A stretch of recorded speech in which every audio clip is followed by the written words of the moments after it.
Soal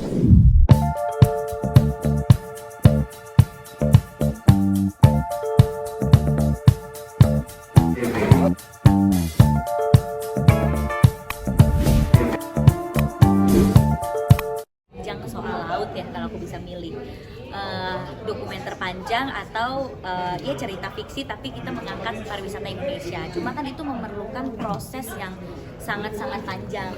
Nah, untuk waktu yang aku punya, waktu yang sangat singkat ini, bagaimana kita memaksimalkan nih produksinya. Nah, yang paling memungkinkan adalah dokumenter pendek karena waktu itu kita kerjain di Oktober waktu itu juga saya lagi sibuk-sibuknya ngatur Festival Film Indonesia tuh karena lagi malam nominasi, bulan depannya malam anugerah gitu. Ya udah, jadi yang paling memungkinkan adalah dokumenter pendek karena waktu produksinya itu cuma seminggu dan nggak memerlukan alat yang berat gitu untuk memproduksi dokumenter pendek. Sedangkan kalau film panjang kan mungkin kita harus pakai kamera apa untuk bisa tayang di layar lebar, untuk bisa memenuhi kualitas yang diinginkan sama masyarakat untuk film panjang. Jadi yang paling memungkinkan untuk saat ini adalah dokumenter pendek. Tapi kalau ditanya cita-cita saya sih pengen banget bikin film panjang soal laut gitu, entah itu dokumenter atau itu cerita fiksi, tapi ketika kita nonton filmnya kita mempromosikan laut Indonesia atau alam Indonesia gitu. Lili, pesan apa yang mau disampaikan ya dari film ini? Oke, ini dulu berarti ya.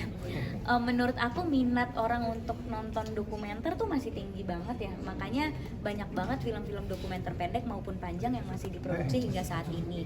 Cuma bagaimana kita mengemasnya aja sih, karena kita harus tahu nih target audiens kita siapa sih. Kita pengen film dokumenter ini ditonton sama siapa.